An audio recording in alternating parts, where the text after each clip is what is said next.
Welcome to the Contrarians, where we are right and you are wrong. I'm Julio. And I'm Alex. Here on the show, we rage against the Rotten Tomatoes machine. For the first half of each episode, Contrarians Corner, we trash the fresh red tomatoes and praise the rotten green splotches, making our case any way we can. The aptly titled Real Talk serves as the second half of each episode. This is where we discuss our true feelings on the movie we're covering. For more information on our podcast and to browse past episodes, you can head over to our website, wearethecontrarians.com. From there, you can also access our Patreon and merchandise, because capitalism. If you enjoy our attempts at comedic film discussions, we encourage you to subscribe and leave us a review on whatever podcatcher you use. If you'd like to reach out to us directly, that's what social media is for. You can find us on most platforms as @ContrarianPrime. You can also see what we look like if you go to youtube.com/@ContrarianPrime, and you can contact us by email at wearethecontrarians@gmail.com. I think that covers it. Then it's time for the podcast.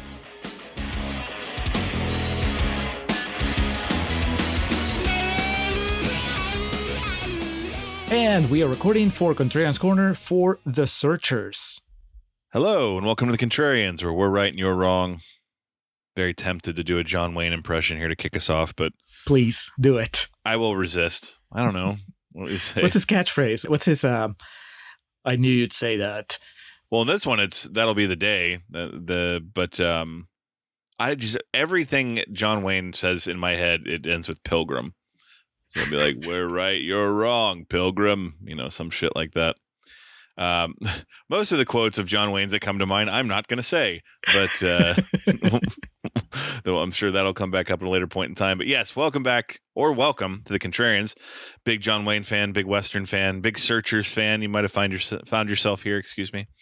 We're here today to discuss not our first Western by any stretch, but most certainly our first John Wayne vehicle in the 1956 film The Searchers.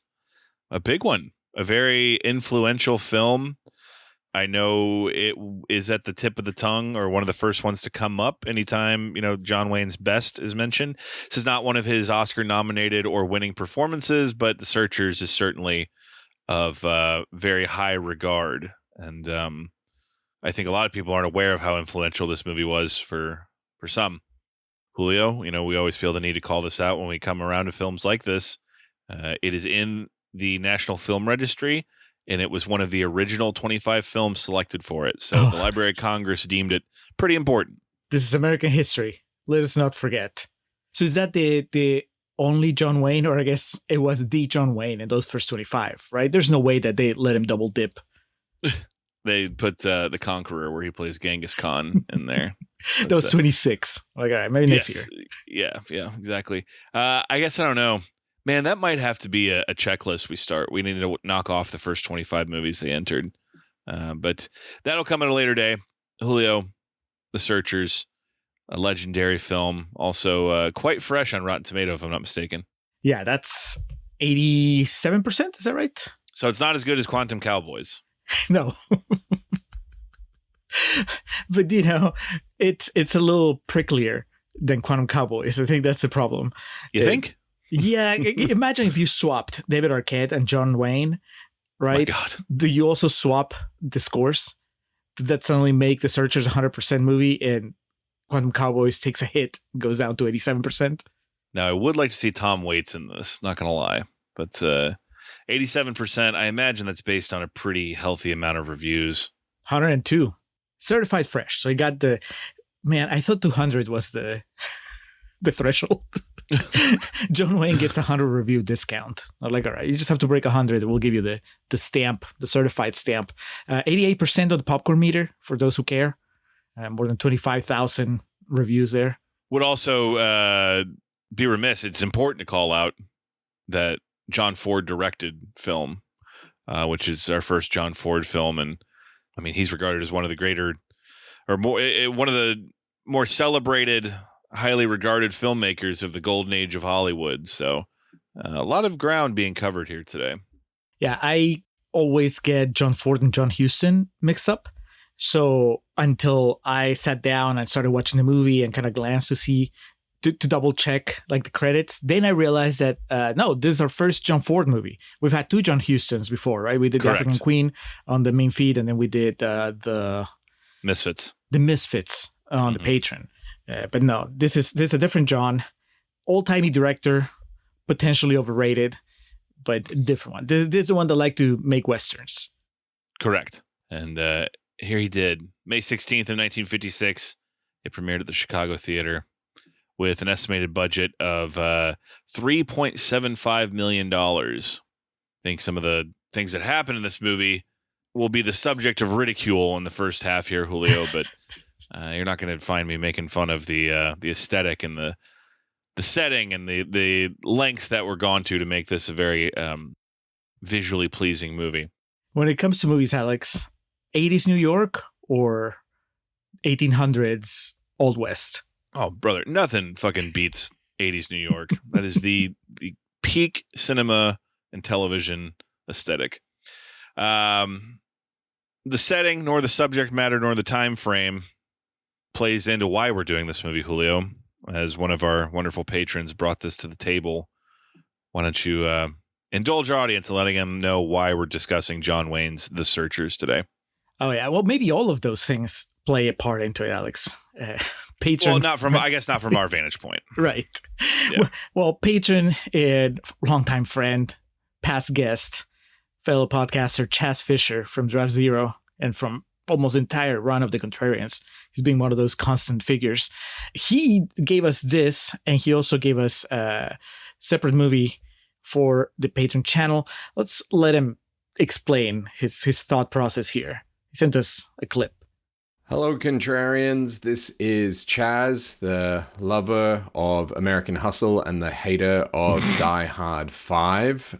Thank you so much for tuning in to Julio and Alex tearing into The Searchers. As you guys hopefully know, if you're long-term listeners, when I use my Patreon picks for evil, I usually like to troll particularly Alex, but occasionally Julio. But this time I wanted to hear more from them on one of my favorite genres, the Western. So I have chosen the famous film The Searchers, which allegedly, I read somewhere that Spielberg rewatches before he directs any movie. So, I mean, that should be a sales pitch, I guess. I'm going to record separately what I think of The Searchers to be a surprise later on. But I'm also going to preempt Julio's Patreon pitch, or maybe he will, through the magic of editing, move this to the Patreon pitch. For my Patreon pick, I have chosen another Western, which is Kevin Costner's Open Range.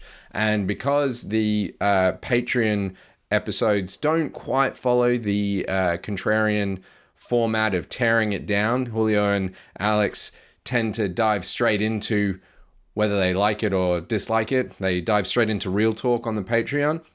So I feel I can spoil here that I really freaking love Open Range. Look, admittedly, I've got a soft spot for Kevin Costner because the first live action movie I ever watched was Robin Hood, Prince of Thieves, which I still love. And so I am biased towards Kevin Costner, but I do not think Dances with Wolves is a great film, nor do I think it deserved to win the Oscar over Goodfellas. So hopefully that gives you a measure of confidence that when I say I really freaking love Open Range, which also has Robert Duvall and I think Andor. Is that Luna? Diego Luna? Anyway, really, really great neo-Western. So enjoy that on the Patreon pick. And now enjoy The Searchers. Well, thank you, Chas. And here, Alex, is where we allow a peek behind the scenes to all listeners. Because even though we're recording The Searchers now and Open Range later this month, when we release them, Open Range is going to come out first on the Patreon feed, and then The Searchers comes out later on the main feed. Seeing how the sausage is made here. Yes. Welcome to the wonderful world of contrarian scheduling, where, you know, because some episodes require more time, obviously, because they're longer, you know, whatever we do on the main feed. So we want to knock those out at specific times. Open Range, we can do when we're a little more relaxed. But now when we watch Open Range, we know that it's a movie that Chaz loves, which means that it's more likely to disappoint us But I think it's interesting in the context of this conversation to know that, I mean, I didn't know. If he ever told us, it completely went over my head, or I completely forgot that he loves Westerns. I knew that he was a well-rounded guy, but... Yeah, I was trying to remember if that was like a known fact. If it's part of Chaz's lore, right? Yeah. I think we mostly connect him to the movies that he's covered here on the show with us, and we never really talked about Westerns. So we know he likes Kevin Costner. Does that mean he likes John Wayne? We're going to find out for sure in Real Talk, but I'm going to have fun guessing throughout Contrarians Corner. Figure a man's only good for one oath at a time. I took mine to the Confederate States of America. Okay, so we've long discussed doing The Conqueror. It would have to be Patreon because that movie's just got so many problems that we'd have to move it to there. So the connections to John Wayne may continue, but I did want to go ahead and get this out. Julio, do you know what another connection to John Wayne on The Contrarians is? Does he have a cameo in Quantum Cowboys? He could. I don't know. It depends on which version of history or version of reality that we're living in there. I don't know. I give up. Wait, is he in Empire Records? No. If I'm not mistaken, the movie that they go to watch at the movie theater in Last Picture Show is Sands of Iwo Jima. Okay. I remember the ending. I mean, what we see. Everybody hollering. Because I remember the poster specifically in the movie theater they go to. So that's the closest connection that we have currently. Okay, so it's about time that we get John Wayne the spotlight and the main feed. Well, to that effect, before we delve into Contrarians Corner, here's a few fresh quotes from that website, Rotten Tomatoes.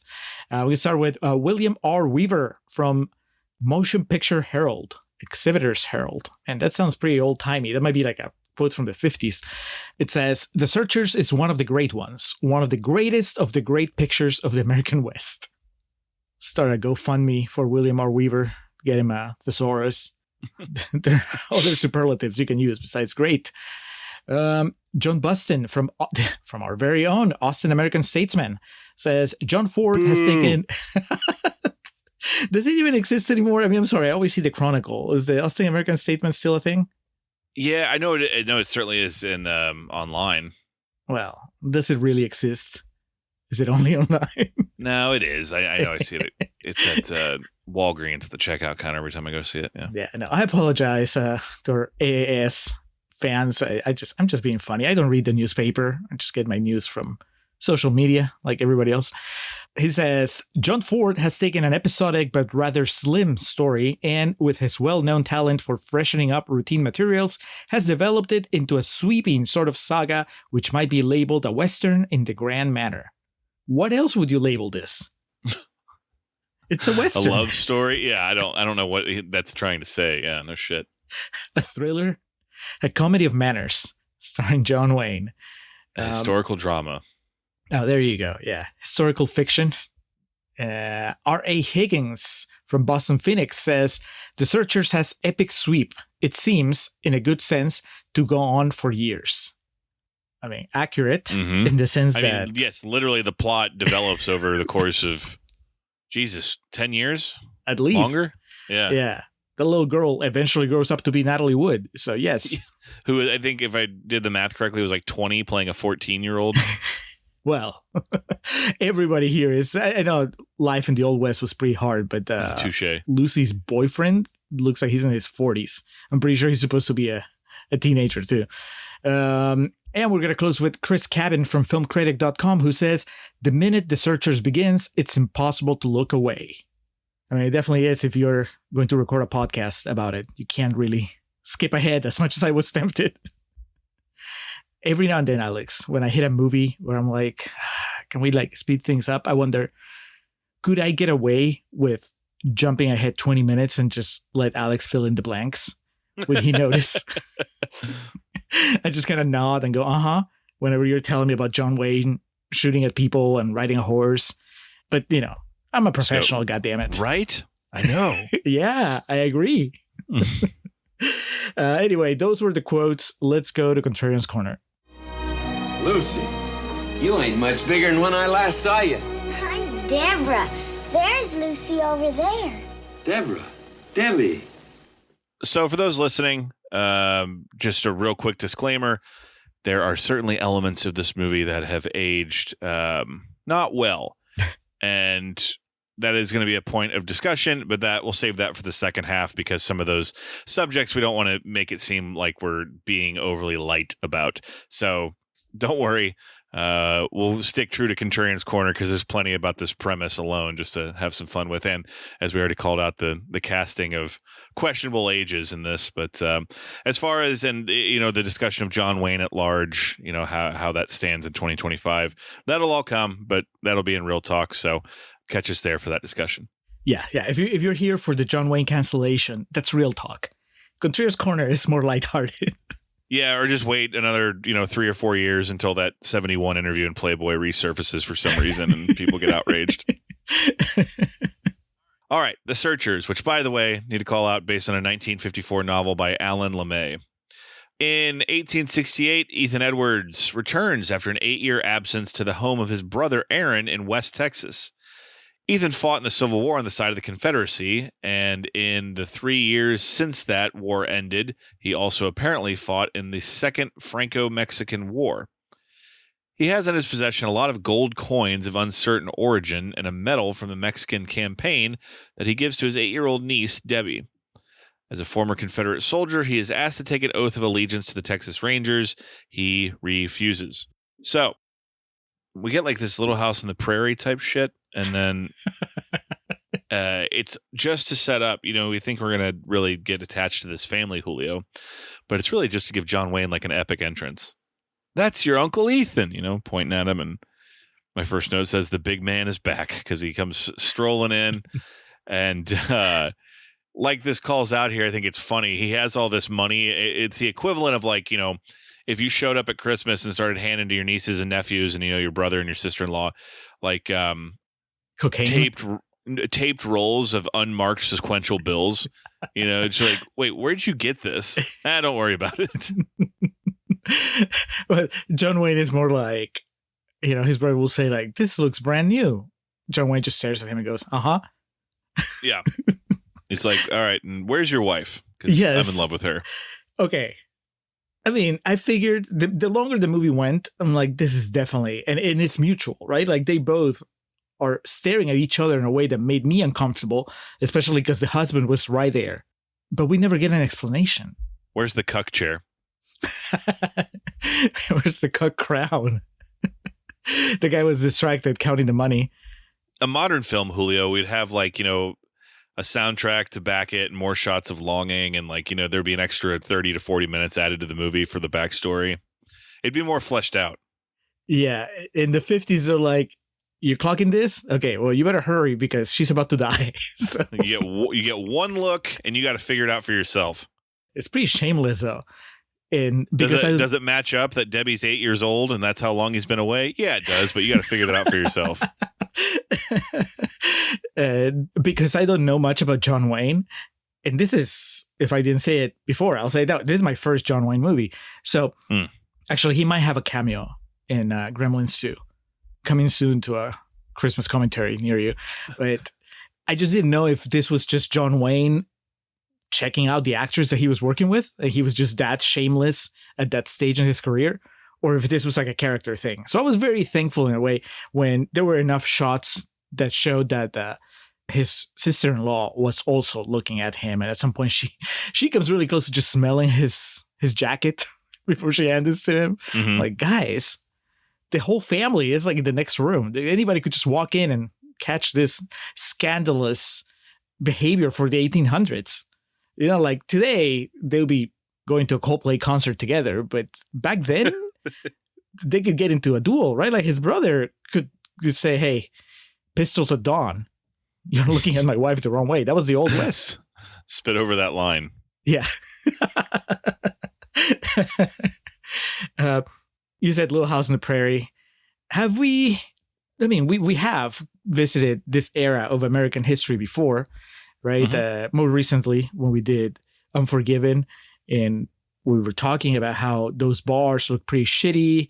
The living conditions were not great. Gene Hackman was building a house that was never finished, had a lot of leaks. But this is even worse. It kind of makes you think, like, why are they living there? It sounds like California is much better. I hear there's workout in California, Yeah. The lean blue, but he's a Texican. They make a point to call it out repeatedly. And the localers that they canoodle with also are, one of them literally at some point says, this fucking country's killing me. Someday this country will be great again. The one cowboy with a red cowboy hat says, we might have to be dead and gone before that happens. But in this opening stanza, we meet Martin Pauly, who becomes the second in this. This is Jeffrey Hunter. He becomes the sidekick to John Wayne for the duration of this movie. And he's late to supper, and John Wayne, shoots daggers with his eyes and won't shake his hand. And my first thought is, man, you better be punctual around John Wayne. But then we quickly learn John Wayne, Ethan here, holds some resentment because Martin has some Native American blood in him. And so he doesn't view him as like really part of the family. And so this becomes the arc of acceptance throughout the course of the film is going to be kind of entangled with all this. But at first I just was like, man, Ethan is every boss I've had when I'm 2 minutes late to work, just don't show me your damn hand. You get to work. God damn it. I found it very puzzling that Martin, he explains himself. He feels the need to justify or to clarify that he is only 1/8 Comanche, right? Is that? Mm-hmm. And then he's like, but I'm also a mutt. I just have like some European in me and whatever. And I'm like, how does he know? How does he know it's 1/8? Like, I know my percentages. Ancestry.com did not exist back in these times, man. Who's checking his DNA? Who gave him those numbers? Where's your 23andMe report, Pilgrim? Did you think that we were eventually going to get a reveal that this was John Wayne's son? Because of the way they frame everything. Like, he calls him uncle, and apparently it's because John Wayne rescued him when he was a baby and brought him into his brother's house. But, for him to react the way that he does, I thought that there was some past history beyond that. But 2 hours later, there's no reveal. So, was that I was about to say, it doesn't matter what you're expecting. You don't get it. Yeah. There's really just nothing much. By the end, they're just like drinking buddies. Yeah, but that's just like the movie in general, because even going back to the coins, right? I thought that at some point that was also going to come back. I'm like, okay, there's going to be a warrant for his arrest because he robbed a bank somewhere. Yeah, exactly. Yeah. But no, it doesn't happen. In fact, those coins are just gone, after 30 minutes because the brother puts them in the weakest hiding spot ever. He just literally puts them under the cushion in a chair. And then I guess we can only assume that they were taken whenever the bad things happen in a little bit. There's 60 double eagles in there. And twice that much here. Yankee dollars. Shortly after Ethan's arrival, cattle belonging to his neighbor, Lars Jorgensen, are stolen, and Reverend Captain Samuel Clayton leads Ethan and a group of rangers to recover them. After discovering that the theft was a Comanche ploy to draw the men away from their families, they return to find the Edwards homestead in flames. Aaron, his wife Martha, and their son Ben are dead, while Debbie and his older sister Lucy have been abducted. It's a very ominous scene of, we watch the Edwards family just prep their home for like an oncoming attack. They know the score, and then by the time, obviously, that Ethan and crew figure it out, it's just far too late.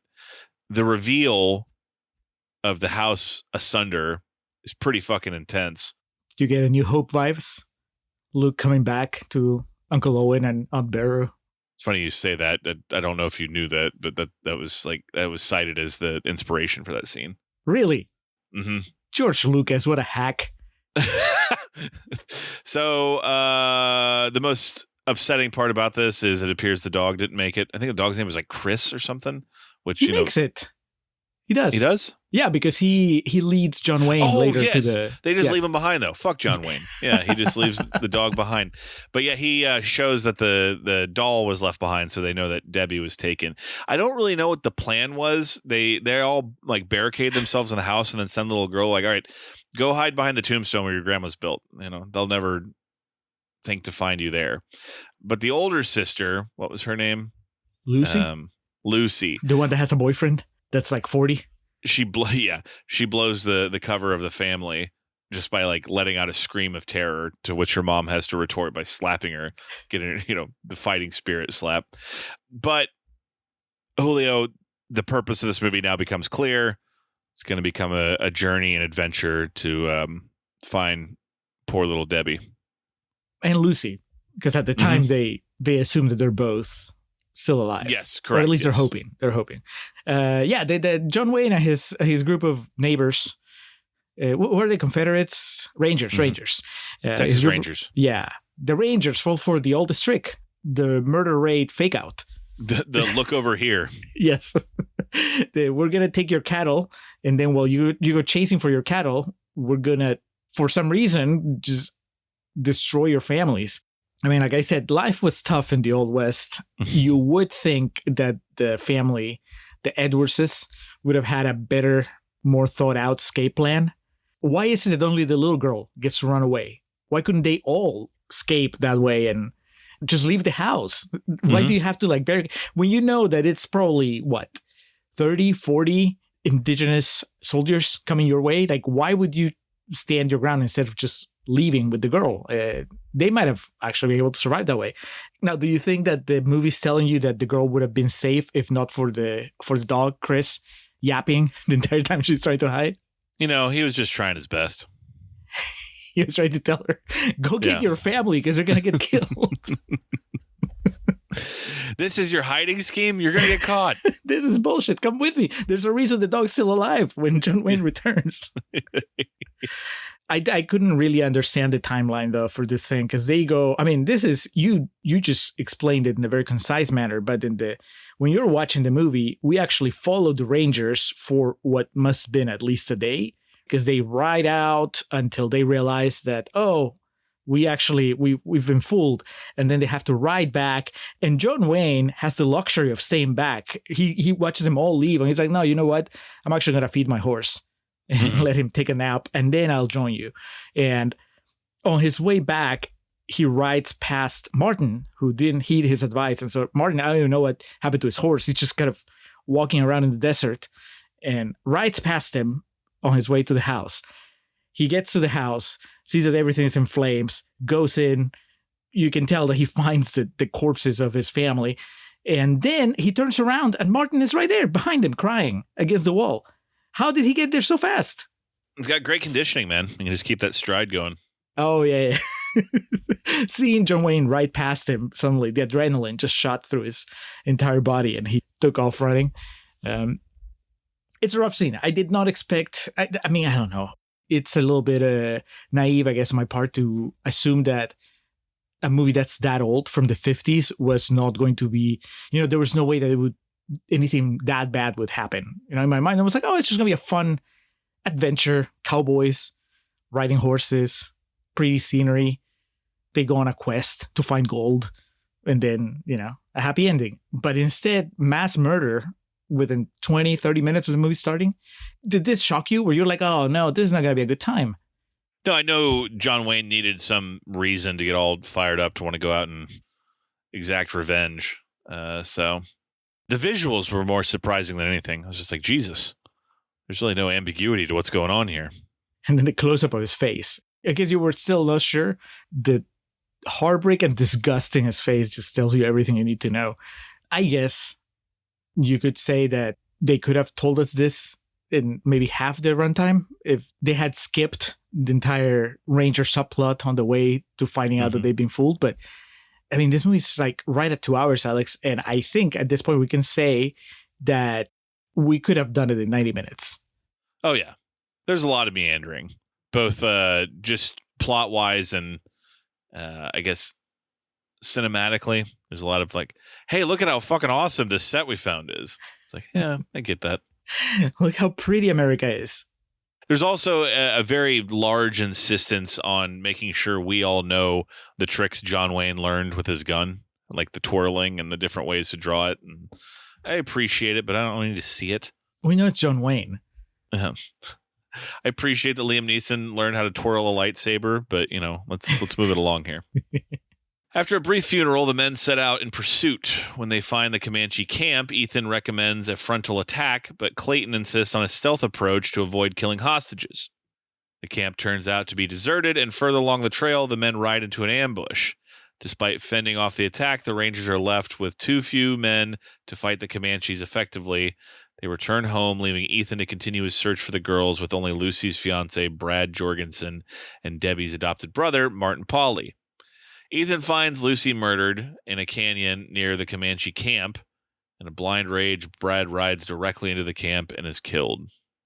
Off screen. Yes, we hear it, though. We hear, the gunfire. It's kind of weird because Wayne finds the dead body of Lucy and he doesn't say anything. He waits until the worst possible time to drop those news on Brad, right? Yeah. Because if he had told him when it first happened, they were away from anybody. So he can grieve. He can let it all out. Instead, he tells him when they're right outside the Comanche camp. So it doesn't even try to stop him. Martin at least runs after him, but Wayne is just kind of sitting back. It's it's too much, man. I've already gone through too much in this movie. What do you want me to do? Draw you a picture? Spell it out? Hardly knew you, Brad. You that looked like a 40-year-old man. Did you realize that he was the son of, I guess, the family that becomes the constant in this movie, the Jorgensens? Were you able to make everything click in the connections? Because I didn't know that. No. I also didn't realize that Martin was dating their daughter, which becomes a revelation much later in the movie. I didn't realize that, how all these people were connected, I guess. Yeah, it's a small town, apparently. But yeah, I didn't really put that together either.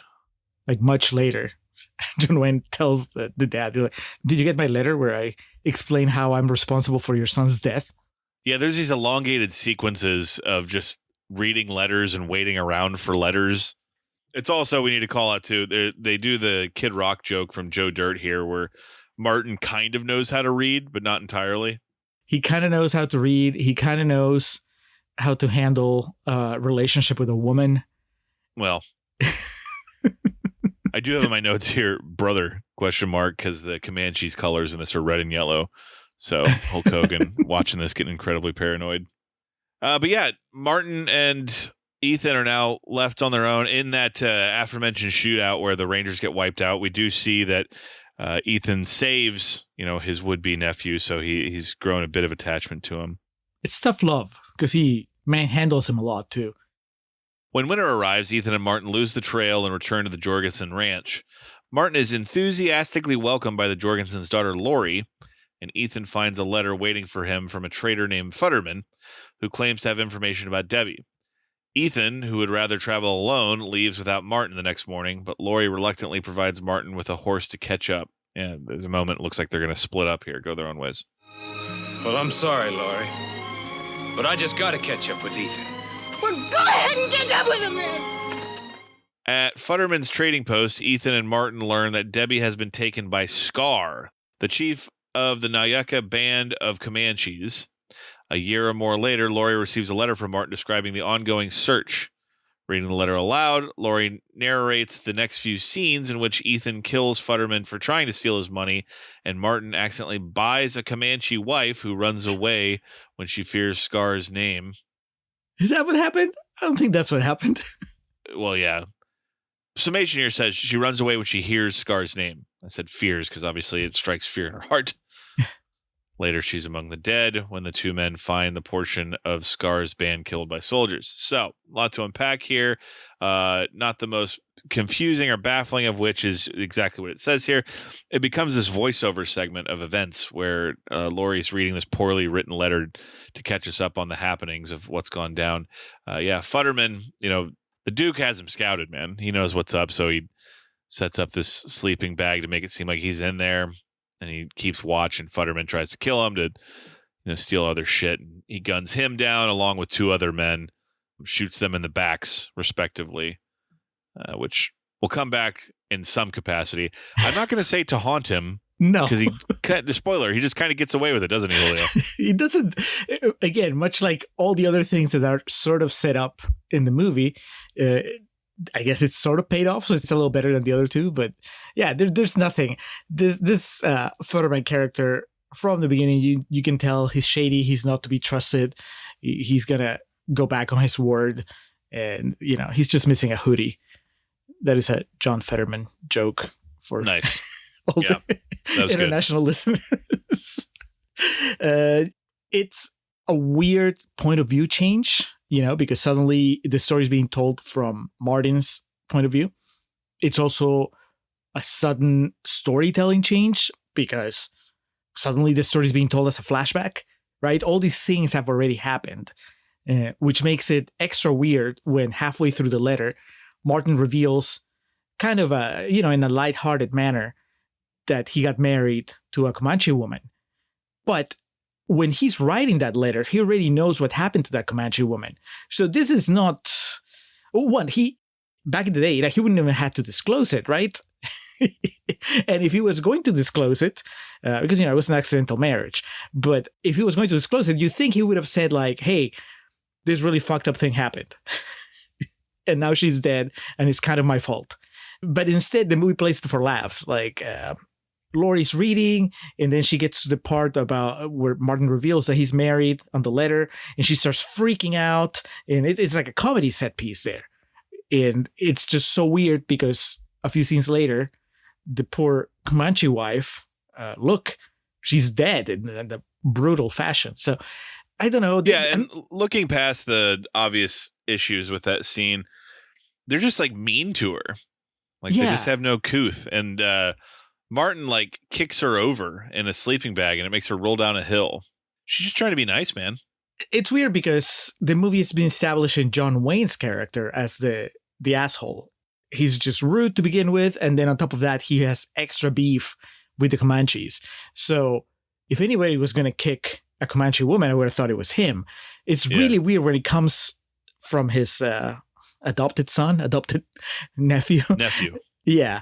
When Martin is the one doing that, it's like, it feels out of character. And if it was not going to be out of character, if it was supposed to be a revelation about his character, it's not followed up on, because it's not like he feels bad about it later, or like we don't see him being nice to a Comanche woman later on, kind of to make up for it or anything.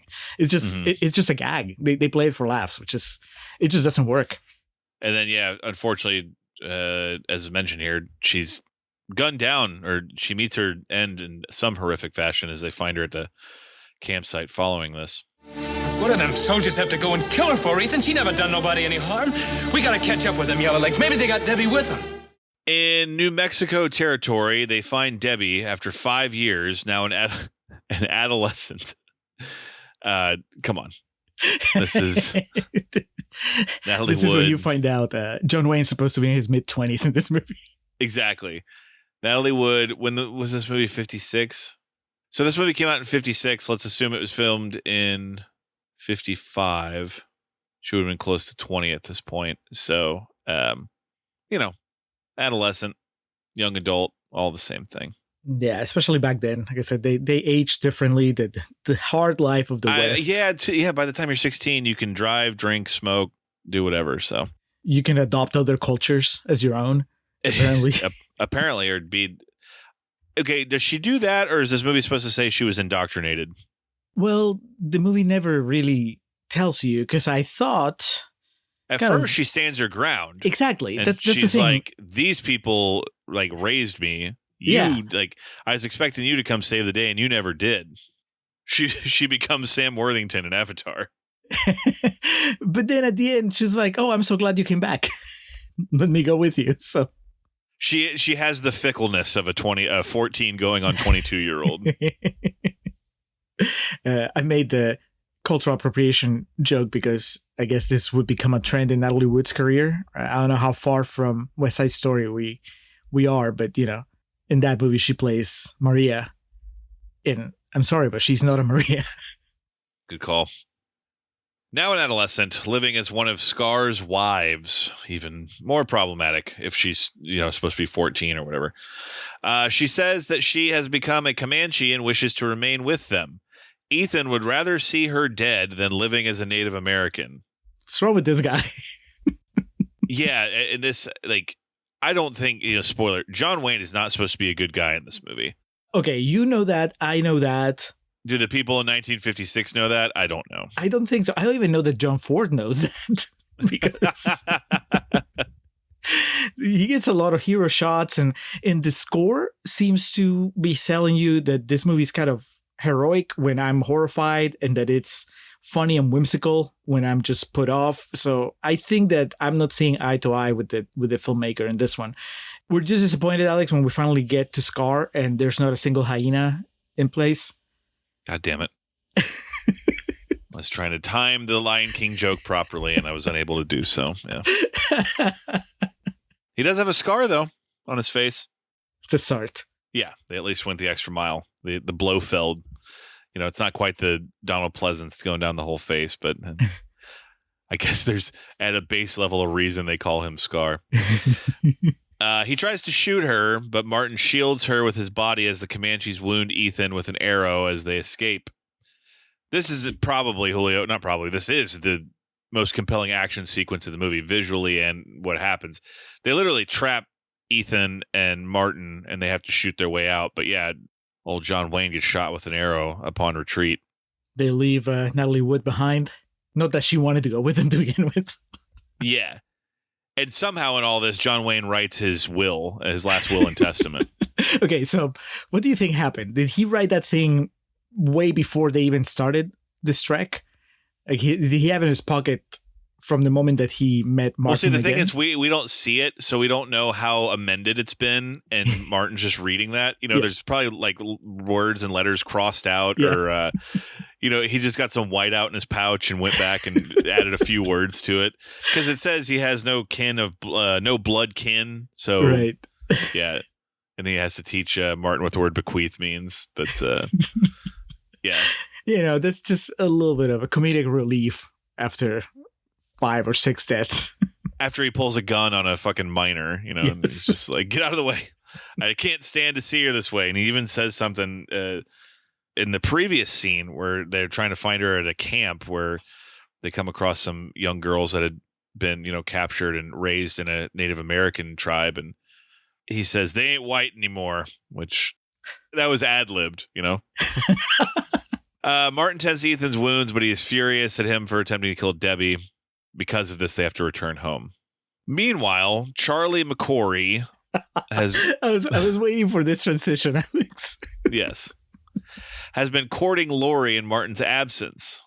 Ethan and Martin arrive home just as Charlie and Lori's wedding is about to begin. Talk about bad timing. Dude, Charlie here. What's the actor's name on this? Ken Curtis. He was born in 1916. He clearly came up in a different style of acting. He has some Western experience, but what I would say of him, and he could have been a wonderful guy. I don't know. He's on Gunsmoke. There you go. So yeah, he was familiar with the genre, but whatever the fuck the case, he is in a different movie than every other person in The Searchers. It gets worse as it goes though, because when you first meet him, you're like, all right, he's kind of quirky, but it's still conceivably, he's from a couple towns over. So maybe by the end of it, he's doing an impression of his character from 4 scenes earlier. Exactly. So the saying no never entered my head, Miss Jorgensen. Ain't no place I'd rather be than right here. It's out of control. It's like a cartoon. It's like Matthew McConaughey mixed with, I don't know, who else is super South, but in a cartoonish way. You mentioned Billy Bob Thornton. Leghorn. Billy Bob Thornton. Yeah, Foghorn Leghorn. He's doing Joaquin's impression of that. In Joker 2. Yes. Look, that alone is kind of funny and a bit of a head scratcher, but even more so is the fact that this is around the time that things are supposed to be ramping up to the ending, right? You're heading to the climax, and instead we take this detour. Oh, we're well into the third act at this point. Right. Not where you would think we would have this sidetrack of a wedding or an almost wedding and a party. And I gotta tell you, like, even at its best, I was not that interested in Martin's love life. Like, that subplot seemed like it was just filler, because really this is about chasing the Comanches and trying to find the girls. And I'm like, all right, let's give Martin a girlfriend kind of like for color, but not for a complete side story. In that side of the story, that subplot takes over the third act for like, I don't know, 15, 20 minutes. It feels like it goes on forever. And it doesn't really amount to anything, because you could cut that out. There's a classic of like, you could cut that out and the movie's still the same. Like, am I wrong? Did you enjoy this? Where you're like, okay, well, finally, something that's not super violent.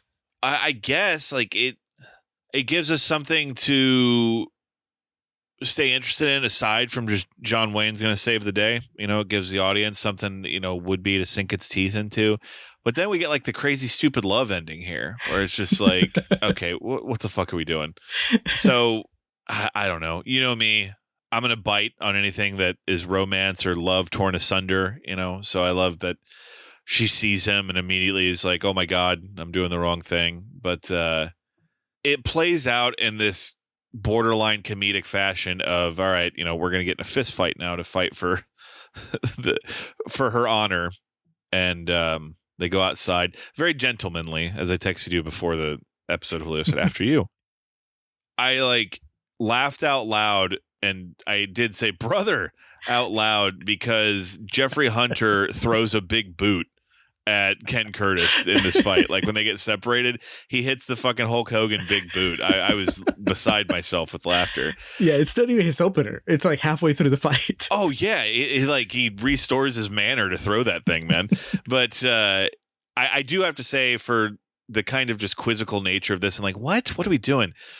Laughed out loud when the camera pans to Lori, like in heaven, at the notion of these two guys fighting over her. There's that shot of her like peeking around the corner and just smiling so devilishly. I thought that was really funny. I don't know if it was supposed to be, but I found it very funny. I mean, it completely sells out one of the few female characters that had lines in this movie, but it is funny. So. Oh yeah, it does the they like the problems they cause, women, that type of shit. So. After a fist fight between Martin and Charlie, a nervous Yankee soldier, Lieutenant Greenhill. All right, this kid here, who's talk friend about was Green? He? Yeah, who did John Ford owed money to that this kid got in the movie, man?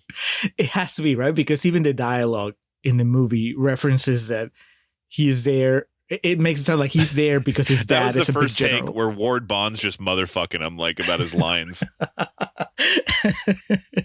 Who's your dad? What does he say? He's like, is your head cold? He's going to take his hat off. Why, Colonel Greenhill is Colonel Greenhill, sir. Commanding Officer And who are you? I'm Lieutenant Greenhill, sir. Mm-hmm. What is it your paw wants to know? He brings news that Ethan's friend Mose Harper has located Scar. Okay, first of all, this doesn't mention the fact that when they show back up, Clayton and all the townspeople inform John Wayne that he's wanted for murder. And they call out that, the two of the men were shot in the back trying to retreat. And so, again, the idea of this movie not painting John Wayne in a very pretty light. But at this point, we've got 10 minutes left in the movie. And, again, spoiler alert, the movie ends with John Wayne just, hitting the road again. See you guys later. Clayton leads his men to the Comanche camp, this time for a direct attack. But Martin is allowed to sneak in ahead of the assault to find Debbie, who welcomes him. Real quick, Julio, I must have missed this. Why does he have his shirt off when he goes in? to blend in with the Comanche. Okay. Oh, I don't know. I could be, because that's the whole thing. He's part Comanche. Right. I didn't know if I looked away and missed something, like strategizing. I would have heard if John Wayne was like, might as well take that top off. But like, I just looked up and he's shirtless, embracing his sister. And I was like, well, hold on. That is the easiest question to answer. The harder question is what we referenced earlier. Why did she just go with him now when she wasn't going with him 10, 20 minutes ago in the movie? It was all a dream. Take me, brother. You came back for me again. You must really mean it. Okay. What happens here is he gets her and they're going to go, and we see feet of a would-be Native American, come to the tent, the teepee, what have you. And we hear Debbie scream in terror. Turns out it was Scar, and he gets killed off screen. Julio, if nothing else, this movie was building to the fucking Mortal Kombat style fight between Scar and John Wayne. And we can't even get that. People bitched about Bane the way he got killed in The Dark Knight Rises. At least it happens on camera. John Ford misjudged. He thought that what we were really into was the Mortal Kombat fight between John Wayne and Natalie Wood, because that's really the climax of the movie. It's true. That ends with the friendship. You Yes. gotta type in the right button combo. But yeah, it's like, dude, if this movie had come out fucking 30 or 40 years later, Scar would have been like an action figure, right? He would have been the guy that all the bad kids on the playground got and played with. But yeah, really disappointing for the guy who's supposed to be the baddest motherfucker, that this evil dude, the way the movie paints him. All John Wayne gets to do is find his corpse. He's not even the one that shot him off screen. Well, that's not all he does. Well, yeah. Yeah. All right, so let's see here. Martin kills Scar to save Debbie, and then, here we go. Ethan finds Scar's body and scalps him for revenge. So when John Wayne finds Scar, he kneels down beside his body and he grabs his hair and kind of lifts his head up, and he takes his fucking massive hunting knife out. And my note just says, God damn. Because he recognizes that one of the scalps that Scar had around his neck were that of Martin's mother. Okay, that's bullshit though, right? There's no way. Would you recognize anyone's scalp? No, we're not talking about Eric Balfour's face in Texas Chainsaw Massacre, Right. It's just the top of someone's head. So it would be Martha, who, again, we think that John Wayne, is in love with, potentially had an affair with, et cetera, et cetera. So he needs to get his own measure of revenge. Okay, so that's intense, right? He lifts his head, he has the knife. We can move on. Nope. John Wayne rides out of that tent with the scalp in hand and his hands covered in blood. And it's just like, all right, we get it, and it's one step short of him just putting it in the air and like yelling out this primal scream. But he definitely gets his revenge. And at that point, he finds Debbie and pursues her on horseback. Martin tries to tackle him off a horse. It's actually a pretty intense fucking shot. And he chases him desperately, fearing that Ethan will shoot her. Instead, Ethan sweeps her into his arms and takes her back to the Jorgensen Ranch, where Martin reunites with Lori while everyone else enters the house. Ethan watches and then walks away. So my reading of this, Julio, is I guess he changed his mind. Well, I think he's a bad man who did a lot of bad things, both on and off screen in this movie, both during the course of the period of time this movie covers and before, and will do bad things after. My read is that this is supposed to be the noble act that he has, because we have to babyface John Wayne before the movie's over.